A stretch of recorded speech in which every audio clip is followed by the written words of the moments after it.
90.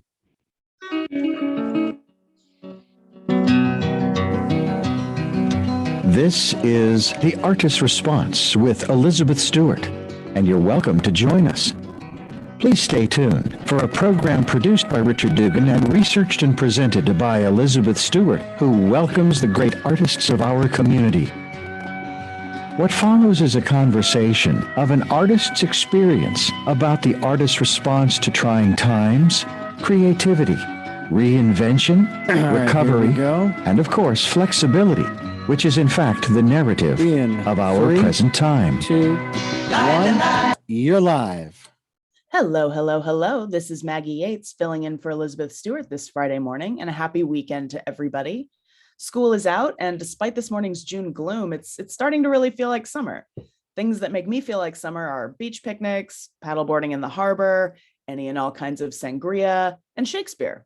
My partner and I have made it up to Oregon's most summers in the last decade to visit the Oregon Shakespeare Festival in Ashland, and it's a beautiful place to see a show. The main theater is open air, at least the stage is open air, so you can watch the sun set above the upstage wall as the play happens.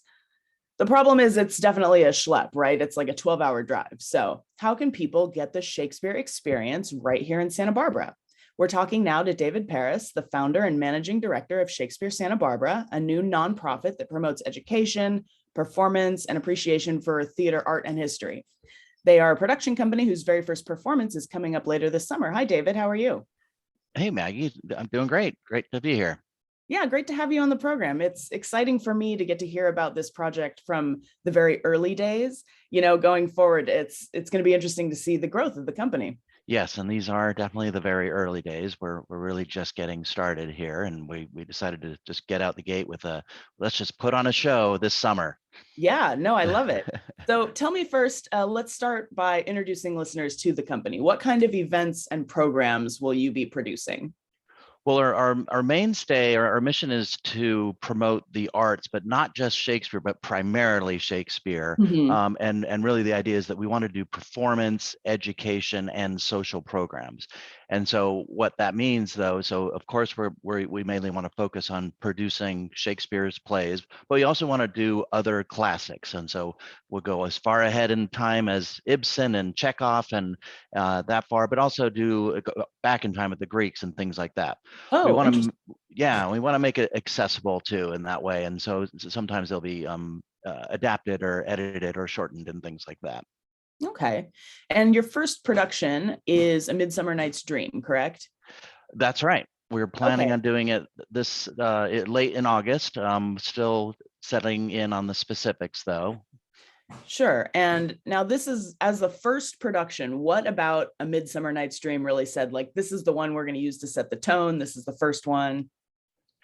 Well, that was interesting question because we've really gone through the gambit and all the different plays and approaches you can take. Because there was part of me that would like to do something that was really maybe one of the tragedies and something that was really chilling or something like that. Something heavy. But we decided maybe a crowd pleaser is a good place to start. And Midsummer Night's Dream is just I think it's one of Shakespeare's more frisky plays, and Yes. There's a lot going on with lovers and hijinks and fairies and transformations and lots of just fun stuff. And so I decided it would be just fun to do Midsummer. Yeah, it's a Shakespearean comedy from the late 1500s, I believe. That's and right. Yeah, as you said, gosh, there's so many things going on. There's the fairies, there's the love potions on the eyes, there's a wedding, there's a guy with a head of a donkey. It's as you said, it's frisky, it's whimsical. But if you take away all of that sort of window dressing, what do you think that this play is really about? I don't know. I think I think for Shakespeare, a lot of it was about a little bit of satirizing the kind of different classes and the rigid class system they had then. And I think that makes for interesting interpretation possibilities for today's world, where we have a lot of it's not exactly a class in the same way, but we had a lot of kind of rigid differences in a different way. And so I think it gives us some good possibilities for that. And then also, as far as what it's about, though, I think it's about these kind of transformations and expectations and things being turned on their heads and stuff. Yeah, I think as far as what I would hope to achieve through putting this play on, though, it's that kind of experience of like, it's very much going to be a traditional doing Shakespeare. However, we might do some twists on what is presented and how it's presented in order to make some of the different things more relevant for today's world and today's kind of class issues and things like that.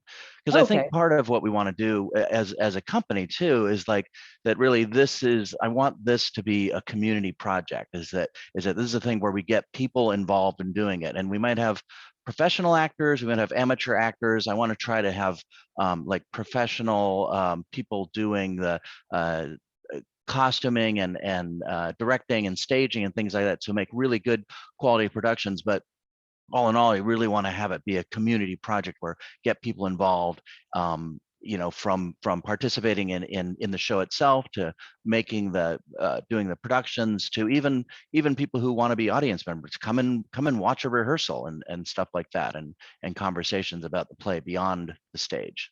Okay, now that was a question that I have been a little curious about, is how good of an actor do you have to be to pull off a Shakespearean role? Because I think that people have this idea that you have to be a seasoned professional, or somebody who's had a lot of experience in the acting realm in order to get all that language and all of the meaning behind the language. What do you think? Well, that sounds like a trick question to me, but I think there's a lot of variation, and so I think that it's going to depend a lot on the play, which play you're doing, because I think some require more acting chops than others. But there is definitely a lot of leeway for people who are not necessarily the seasoned veterans of the stage to go out there and do it. Also, I think it's an important aspect of Shakespeare and the plays is the language. So much of that is, I mean, it sounds somewhat foreign to people maybe not used to hearing or whatever, but so much of our language, it was like, and the way that we write is very much set in this period of time, and Shakespeare was part of that period where the English language was kind of becoming more formalized. And King James was, when this play was written, King James was just about to come on, and a lot of things happened with the English language right then. And so I think Shakespeare, that moment in time where he wrote all his plays, is really interesting just from an English language perspective. So I think one of the challenges for any actor, though, anyone who's read Shakespeare knows, is that somehow, like, if you read those lines just right, it makes perfect sense. But sometimes, it's not just a matter of 400 years having gone by. Sometimes, you don't know what it is if you don't like inflect it the right way or know what the phrasing is getting to. And so a lot of times I think it's a matter of study rather than acting ability and things like that, and understand what you're saying and things like that. Yeah, I've found, and I don't know if you have found this as well, but a lot of times when I see a Shakespearean play, it takes me a minute or two to get into, or maybe even 5 or 10 minutes to get into the flow of the language. But then you start really, especially if it's acted well, you start Yeah. really understanding it very easily, even though it's older English. Yeah, same for me. And like I read a lot of novels, and sometimes, like, say you start reading something like take Joyce's Ulysses or something like that. It, like, at first it's like it's really kind of like hard to kind of get into the zone of what it's saying, but after a while, and you start kind of like hearing the music of the language and the rhythm of the prose and stuff like that, that you start finding it. And I think it's very much the same as Shakespeare, both reading it and listening to it. Yeah, definitely. I remember reading Shakespeare like in the 10th grade or something. They make everybody read Shakespeare, and it's like, I don't know what's going on, but I definitely have a greater appreciation for it later in life, which Yeah, I think that a lot of people do. yeah. Sometimes the classroom readings, though, can be pretty brutal. Oh my God, you you have some idea, I'm sure. Well, Remember my we're gonna take a short break. This is Maggie Yates filling in for Elizabeth Stewart, KZSB AM 1290, FM 96.9. Stay with us. You are clear. Excellent. I'm not enunciating very well today. I gotta get on the ball. Oh yeah, you sound great to me. Oh, thank you. Every time I do one of these, I learn new things about how to be better at it. definitely feels different than the podcast, right? Yeah.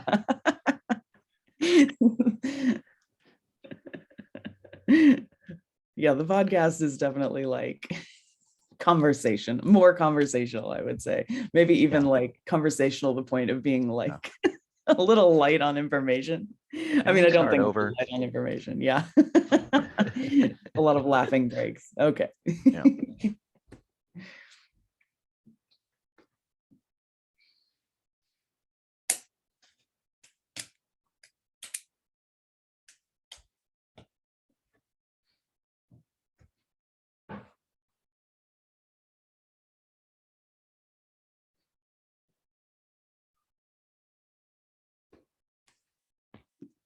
You've got a Anna right after this. You guys are a power couple. Yeah. I'm struggling though with this sleuth thing because I don't know what it's about. You know what I mean? Yeah. Like I have a vague idea of what the narrative structure is, but it's also one of those things where it's like you don't want to give away the twists. So I think I asked Anna, what is this play about? And she was like, it's about reality and people. And I was like, all right. No, I mean, like, where are they? Where are they in time? Yeah, can't tell you. Yeah, she's like, it's a secret. You're writing a preview, I take it, or? Yeah. Nice. Yeah, preview and a review. We're gonna go see The Adventures of Hamlet Oh yeah. later. Is that tonight? There's one this afternoon and one tomorrow afternoon. Oh, great. Yeah. All right, here we go. In 3, 2, 1. You're live. Welcome back. This is Maggie Yates sitting in for Elizabeth Stewart. We are talking now to David Paris, who has started a company called Shakespeare Santa Barbara. And their first production later this summer is A Midsummer Night's Dream. Now, tell me about casting and auditions. When can people start signing up to be a part of this production if they'd like? At this point, we have a timeline of, so we're looking at doing, the production will be in late August. We are still solidifying the exact dates and the exact location of that. And Sure. so we're basically working back from there. And so we're looking at having auditions most likely the week of June 27th. Right here in town. I'm hoping that we can just do that at the library or somewhere convenient like that. Sure. And I'll be starting to make announcements and things like that, sending it through the usual channels and stuff like that soon. Okay. And tell me about your director. It's Lucas Nelson, right? He's a local.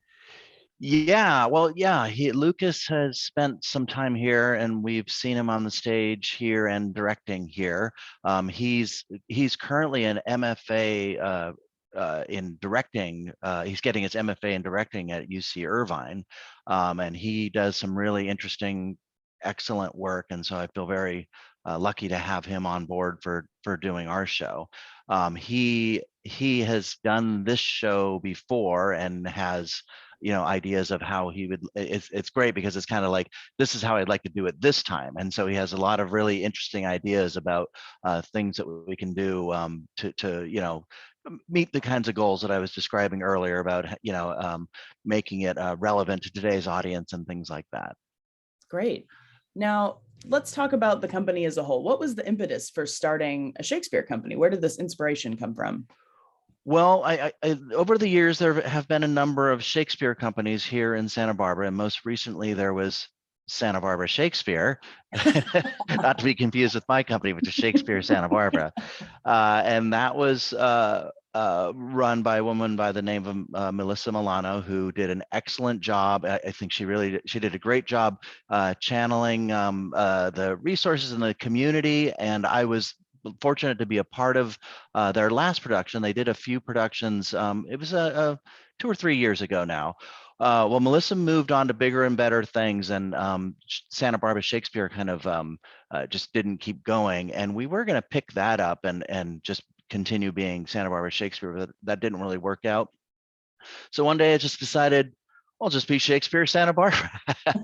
Yeah, and it's been really great. And actually, a lot of the people I know in the theater community are from that Shakespeare Santa Barbara or Santa Barbara Shakespeare and stuff like that. And then of course the only reason I was involved with the previous play is that my wife was Anna Jensen directed that play, and so I just got really involved, just kind of like helping out, and I just had a great time. And I feel like Santa Barbara is a town that should have Shakespeare, and there's no good reason why we don't have Shakespeare, and so I think it's a great way to bring the community together and to have fun and to learn, and I'm really looking forward to getting to doing more of it.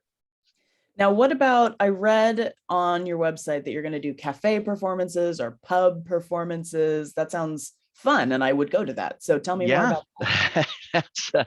I thought so too. Yeah, I want to do. That's the part where I'm talking about. Like to do more kind of like social things, and so make things to where really it's about bringing the community together, and also educating and having fun with Shakespeare or the classics. And so what we plan on putting together some either like short versions of Shakespeare, but also like a short Medea and the various Greeks and classics and things like that, and really just having fun with it. And so what I picture for like doing things like doing it in a pub or a cafe or something like to where you're just having a fun, entertaining, maybe turning it on its head a little bit and that kind of thing.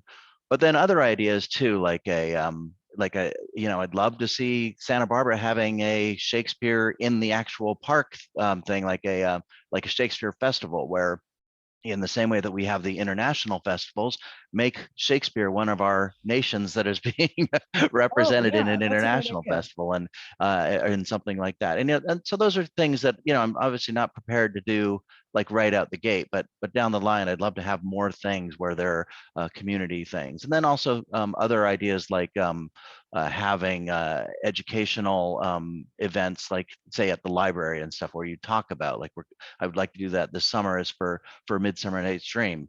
Find a local dramaturge who can possibly talk about, give us some insights into Midsummer Night's Dream, or maybe even have some fun with community members who want to like maybe do some scenes or bring in our cast to do some scenes and things like that. And again, the idea is like kind of make it a community project, get the community involved, and have fun with it.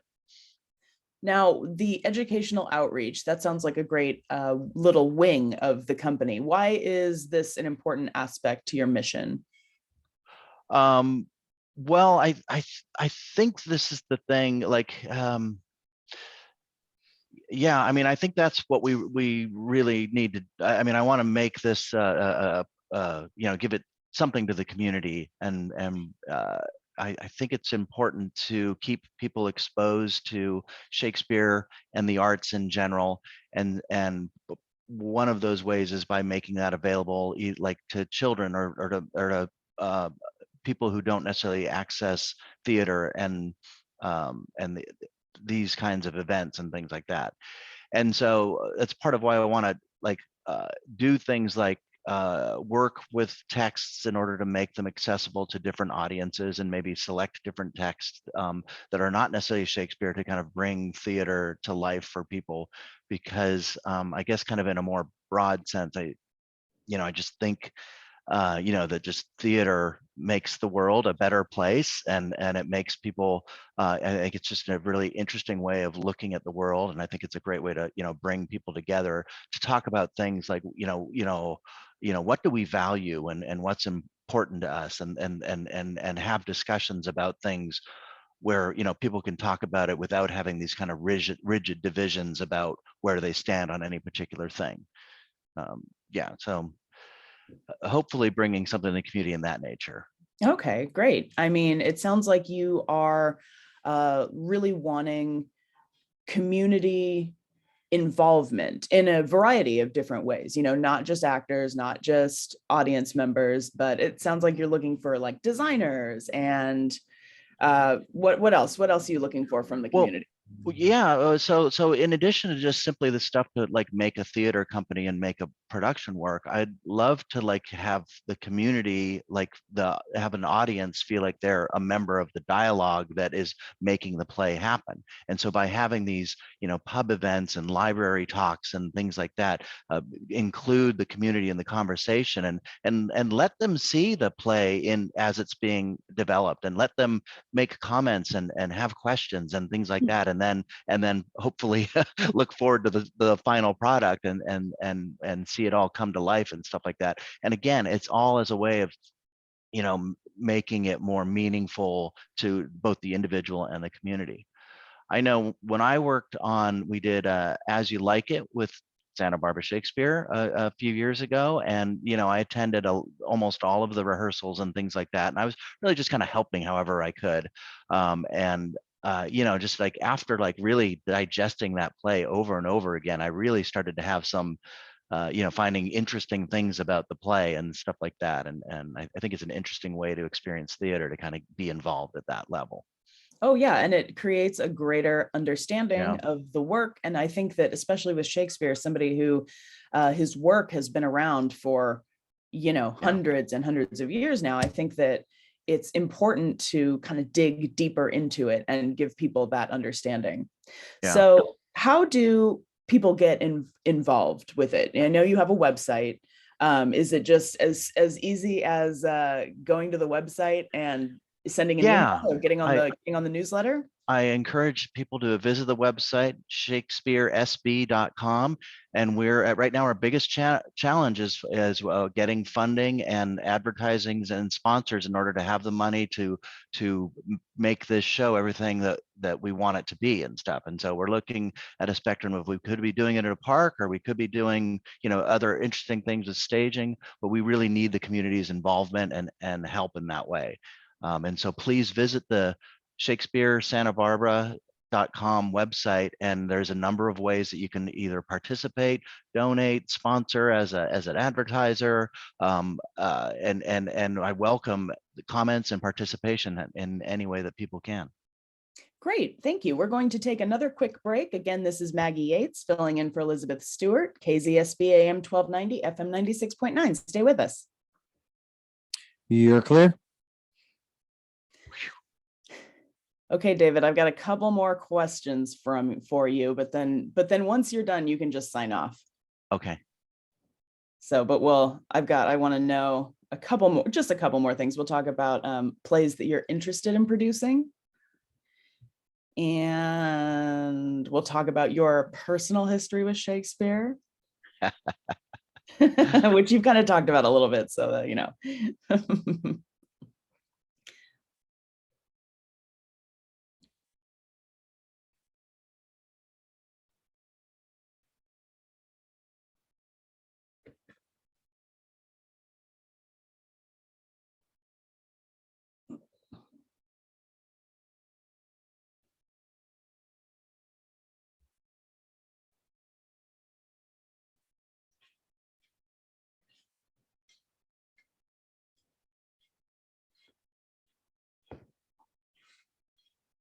and I'll send the recording around to you guys when we're done, so you guys can have it for your archives. Excellent. Play it back while I sleep. Yeah. It'll help you go to sleep. Yeah. Yeah.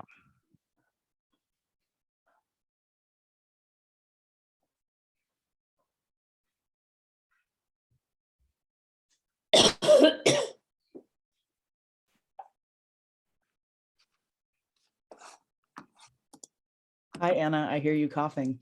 You do? Yes. Oh, I better mute myself. Those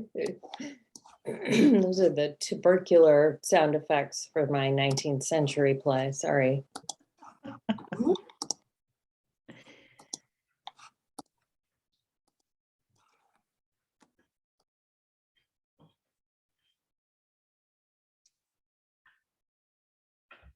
All right, here we go. In 3, 2, 1, you're live. Welcome back. This is Maggie Yates. I'm here with David Paris, who is starting up a new Shakespeare company here in town. David, what is your personal history with Shakespeare? Have you been an actor, a director, other facets of the community? I know you talked a little bit about As You Like It, but has there been other things in your past that have got to do with Shakespeare that have inspired you in this new movement? Well, I guess I'll have to admit to having been an actor when I was a younger person. I knew it. And I I wanted there was a time where I considered myself a playwright as well, but I just loved theater. And so currently I have my day job is I'm a system architect for a software company, and then I just love theater, and I know involved with a lot of the people in the local theater community, and I just enjoy theater a lot. And so now, I produce a podcast called Theatrics SB, and which is about theater, as you're well aware, and then just being involved in theater, I've just wanted to be more and more involved with theater. I'm also really interested in I have a degree from UC Berkeley in rhetoric. I'm just really interested in language and communication in general in that way. Lately, I've been listening actually to a podcast about the history of the English language, and I've just found it really fascinating. And in a way, that's kind of opened my eyes to some things about Shakespeare itself, also about not just English language history, but Western history in general. And it's really interesting stuff. Nice. Are you looking forward to any particular plays for production? Are there favorites that you have that you hope to do in the coming years? I guess in a way, what I hope to do are the ones that I'm less familiar with, because I definitely have some favorites, but I feel like those are the ones that I've seen. I do enjoy Macbeth and Hamlet a lot. I would like to see some of the other ones lesser done, like some of the ones there's some that are real kind of gory and horrifying and stuff like that. I'd like to see a little bit of that, and I do enjoy the comedies.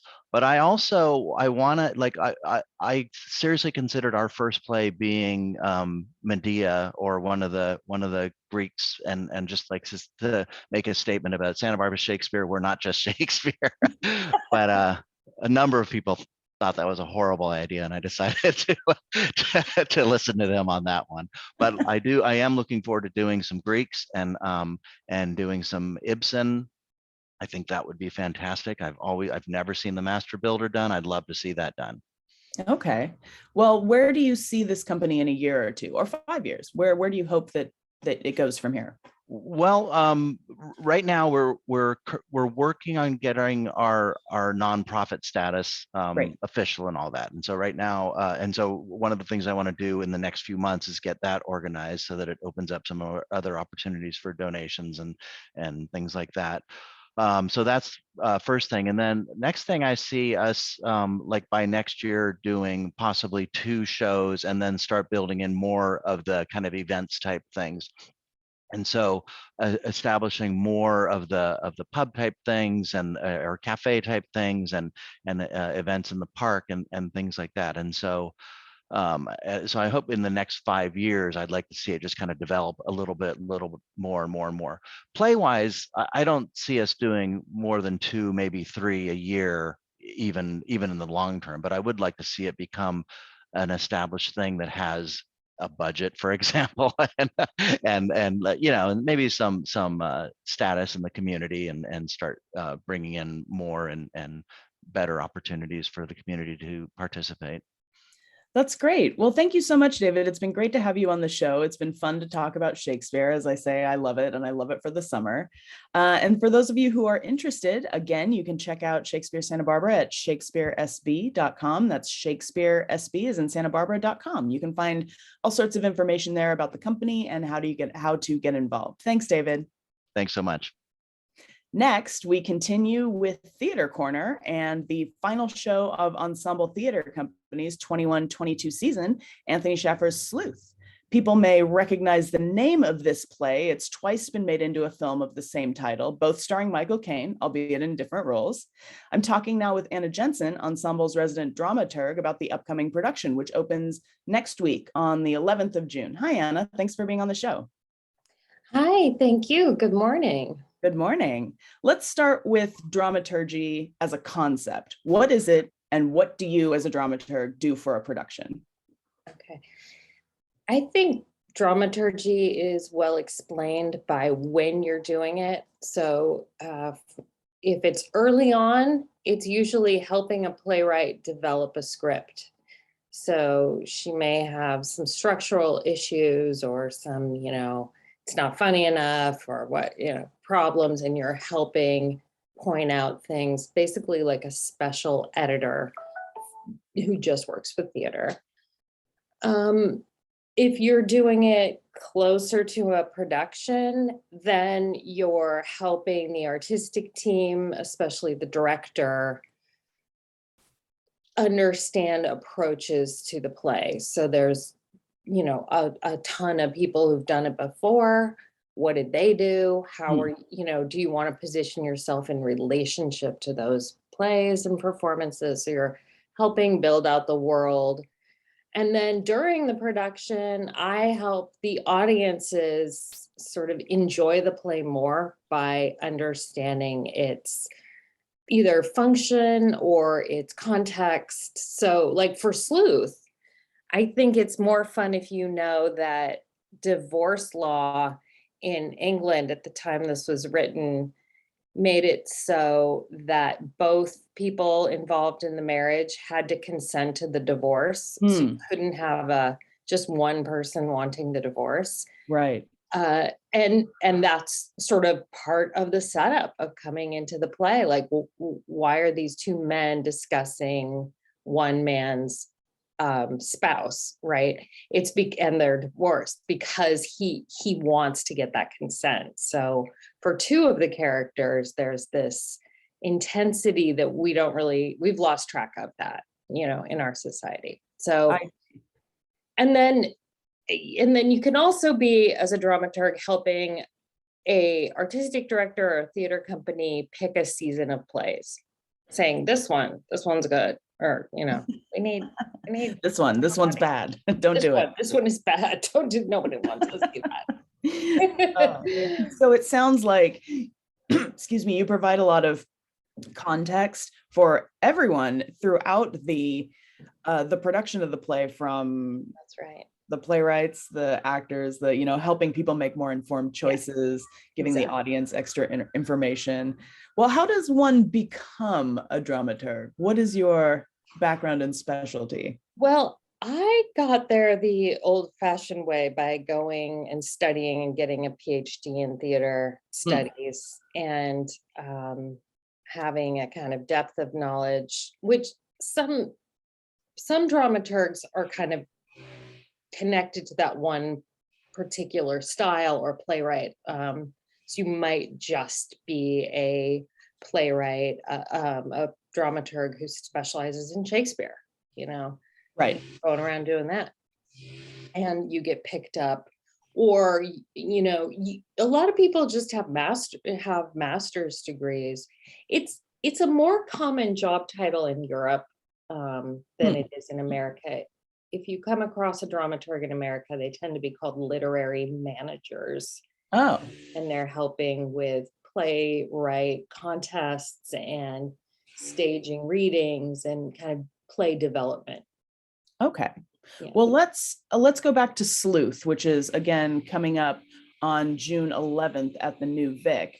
Yeah. We'll talk about that in just a moment. We're going to take another quick break. Again, this is Maggie Yates filling in for Elizabeth Stewart, KZSB, AM 1290, FM 96.9. We'll be back with Anna Jensen. And you're clear. Excellent. Well, Anna, we're going to try and talk about Sleuth without giving anything away. I've got practice, not giving it away. Practiced.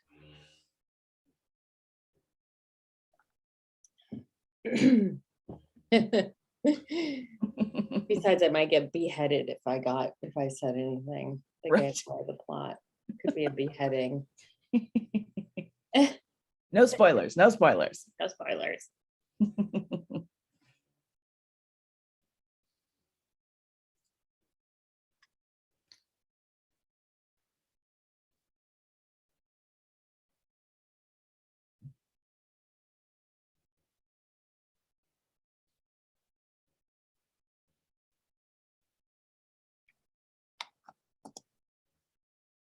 Oh, you've never seen my office before, Maggie? I haven't. I love the blue wall, the kind of bluish green teal walls.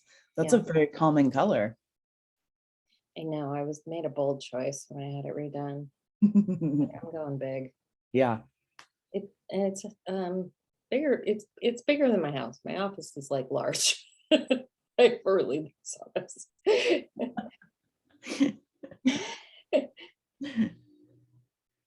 And then I have one in the drama building too. Oh, Yeah, dang. I'm ratioed, I'm sure, at the university for low prestige quality square footage. Because That makes sense. Totally makes sense. the one in the theater department is the only ocean view in Oh. the two buildings. Oh my God. Don't tell anyone that. Don't put that on the radio. Yeah. They'll notice.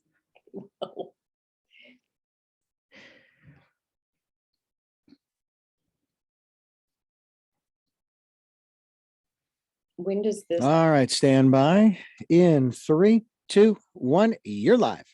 Welcome back. This is Maggie Yates filling in for Elizabeth Stewart. We are talking now to Anna Jensen, who is the dramaturge at Ensemble Theatre Company. And we are talking about their final play for this season, Sleuth, which again opens on June 11th at the New Vic. So let's talk about the concepts of Sleuth. It's a mystery story, right? Yes, it's a mystery thriller. There are multiple mysteries and thrills involved, really. Okay. There's more than one line of mystery here. So in the spirit of mystery thriller, let's try not to give anything away. Believe me, I won't. No spoilers. But and this may be a hard question because believe me, I have looked up this play a number of times to find out what it's about, and no one wants to give any spoilers. So what is this play about? Mm-hmm.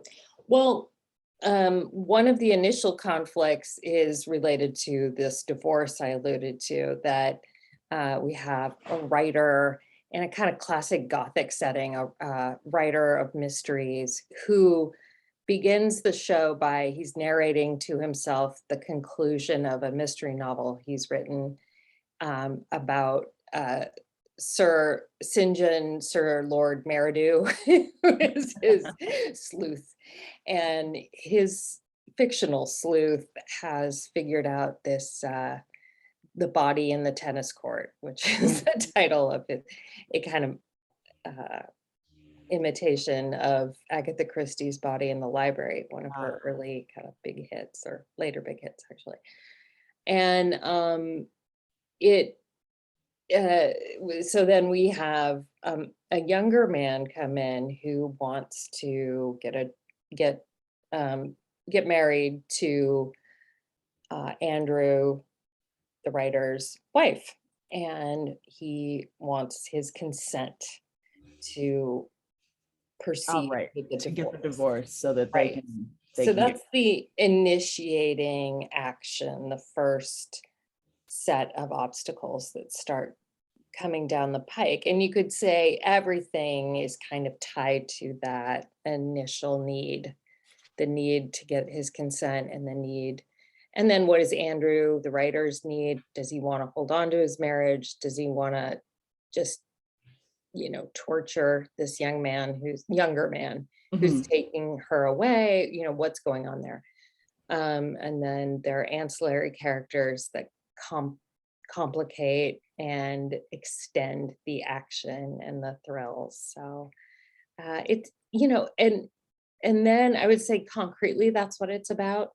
And here's a note you can only really understand once you've seen it, but it's also a play about the nature of theater and truth.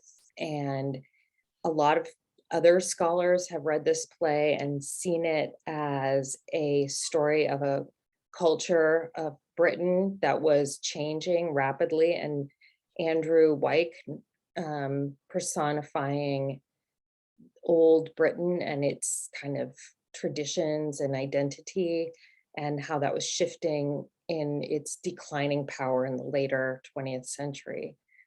And all those things are true. I mean, all those things are absolutely what it's about. Right.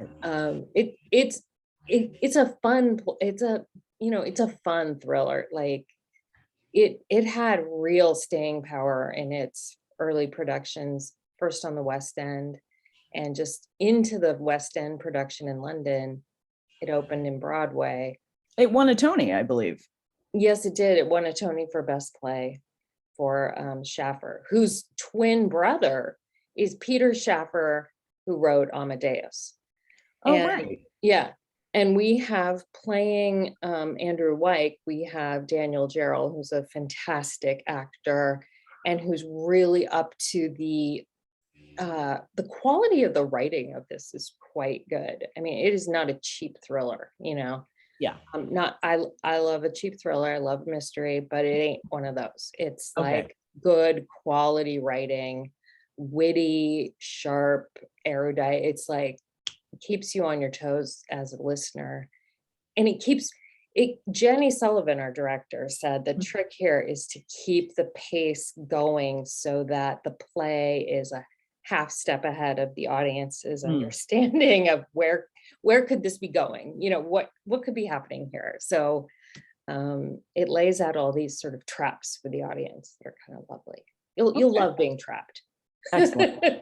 You'll love it. That's how I like to feel in the theater, is trapped. Yes.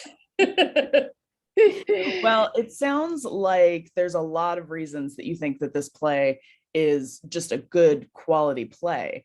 It was written in 1970. Is there anything notable that keeps this material fresh after half a century? Well, thrillers don't, unless you are familiar with the ending or the twists, don't lose their appeal. They're kind of like, a swing set. It's like, it's always fun. It's not tied to its place in history. Right. On the other hand, I think we can see America if you want to take that kind of more social reading of the play, I think you can see a lot of America represented in the tensions of the play as well. And in a way, we've kept it relevant by staying in the 1970s. Okay.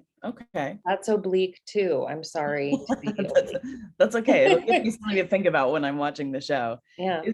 Now, here's a question. Is there anything in the play that didn't age well, that needed to be altered or whatever, what have you? Because that happens frequently. It does. And not to tell on my play or playwright, but we did cut a few things that are like, like that is not funny anymore. There was, and I don't know if this is because they were British or something, but there was a reference to the Ku Klux Klan that was meant to be kind of a gag. Yeah, that's I know, and it's really off tone. Like, this is not what the play is like, so don't be misled by this. But that it stood out, in fact, to us so much that everyone was like, okay, that's gone. That gag is not gonna play. Yeah. And there was another one that was like a tinge odd or off with another sort of. I'm sure that was hysterically funny in London in 1971, 70, but yeah, not so much. It's just our sensibilities have changed. Just a few little things. And the Klan thing, I actually think comes more from its Britishness than its 1970ness. Like that for them, that's a more like it's some weird American thing. I see. Yeah, because they don't. That's not a thing. Yeah. Right, right. Well, tell me about the physical set. I think that it sounds like one of the cooler aspects of the show. Let's actually take another real quick break, but then we'll talk about the set when we get back. This is Maggie Yates for Elizabeth Stewart, KZSB AM 1290, FM 96.9. Don't go away. You are clear. Sweet. So yeah, Anna, we'll talk about the set a little bit. And then I was thinking in the final minutes, if you want, we can give a preview of what's coming up next season. Oh, at Ensemble. Okay, I have yeah, I can just give I think, have they released that to the public? Because I know I saw it, but It was in the program for the last show. oh, okay. The whole next season is in there already? Wow. Yeah. Well, except for the last one, which is a TBD. Oh, okay. So I think we have that one now. Oh, you do? Okay. Yeah, because it was like there was a rights thing, and that got cleared up. So yeah. Oh, I see. Okay. Do you need, I'll pull up a list just so we have it. I have one here on my phone. You have one here. Okay, great. Yeah. And I feel like that'll fill up our last 6 minutes of segment or so. oh yeah, definitely. The set, the props are really cool. What can I say? What's fun about it? So actually just a really fun play. Yeah, I'm looking forward to it. Yeah. You're coming to opening. Yep. Yay.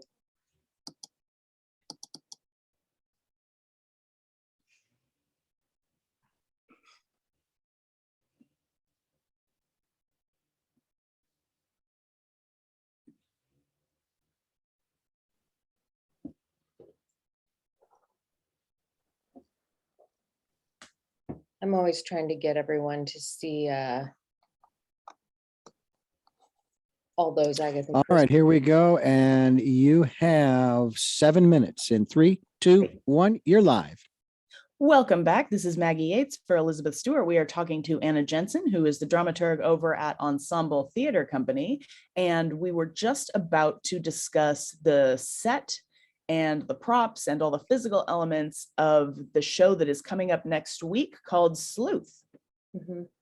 So tell me about the set, tell me about the props, tell me about all these little cool aspects of this play.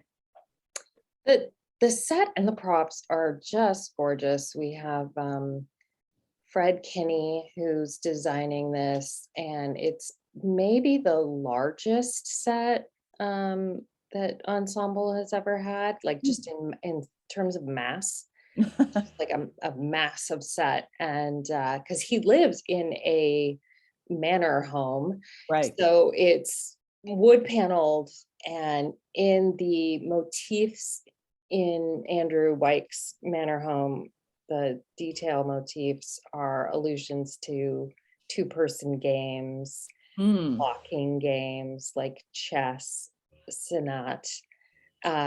We have in the setting itself, there are a lot of games that Andrew Wyke, the homeowner, is really into, and so you get this like you've been pulled into a board game, like Clue or something. It's like you're in there, which is fascinating. And it's the space, the flooring itself looks a little bit like a game board.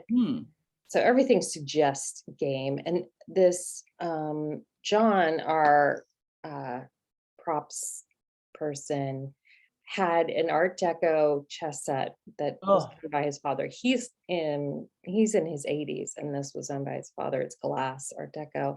And Fred Kinney made a computer model of it and then churned out pieces using a 3D Oh, printer. a 3D printer. Yeah. Yeah. And so we have these really extraordinary details in the set that, you know, reflect the kind of care and craftsmanship that you can get at Ensemble Theater in all its plays. It's wonderful, delightful, and engaging to look at. Delightful and engaging. Yeah, I love it. Yeah. Well, let's do a quick ending segment before we go. And let's talk about what is upcoming for the 22-23 season at Ensemble, because they have released that list. So for people who are interested in what to look forward to, let's start with Carmen Jones, right? That was going to be in February, but now it's been moved out. Yeah, it was kicked forward so that more people could see it. Carmen Jones, it was not something people know, but it was one of Hammerstein's huge hits. It was on Broadway forever. It kind of got lost to time. A film was made of it, but based on Carmen, the classic opera or operetta, I suppose. It's wonderful. Musical, the music's great. That's going to be very fun, very fun. And then we have our Christmas show is one of these takes on Charles Dickens's A Christmas Carol, written by Patrick Barlow, the same person who wrote 39 Steps, a kind of whirlwind, wonderful theatrical ride. So that's going to be really fun with 5 actors. Oh, that's what it is. It's 5 actors doing everything. Yes. Including playing some of the furniture. Yes. Oh. And then Selling Kabul, which has recently been getting a lot of press. Oh yeah, tell me about that Broadway. It takes place in the sort of world of the recent tensions with Afghanistan and strife there. And he's trying to help out this man is trying to help get his family members out of Afghanistan. Yeah. Oh, that sounds intense. Yeah, it is, and it's lyrical. And three plays by women this coming season. Oh, that's great. Yeah, really nice. And the next one too, big hit, getting a lot of press, The Children by Lucy Kirkwood, about these they're scientist couple, and they live in they're in Britain, and there is a nuclear sort of catastrophe problem, and it's about like the lengths that they're willing to go to save themselves versus save generations to come. So the children, kind of it, right? Yeah. And then, capping it off is Seared, which is like kitcheny, all in the kitchen. Oh, all in the kitchen. We're gonna have Okay. food. We're gonna have a kitchen on stage. It's gonna be awesome. You'll smell the chicken or whatever. Good. There better be chicken cooking. That's what I want. That's right. Tofu chicken cooking. That's right. Tofu chicken. Excellent. Well, Anna, thank you so much for illuminating us on this upcoming production. Oh yeah, come see it. Get it. Yeah, I think it's going to be fun. Super fun. Super fun. Again, this is Sleuth at Ensemble Theatre Company. You can get tickets at their website, which is etcsb.org. Again, that's etcsb.org. Thanks, everyone. This is the end of our segment. Thank you, Anna, and we will talk to you all next week. Very good. Very well done. Thank you so much, ladies. Thank you. Thank you, Anna. And out on time. I love it. All right. Me too. I'll talk to you later, Maggie. Yeah, sounds great. Take care. Okay. Bye-bye. Okay, bye.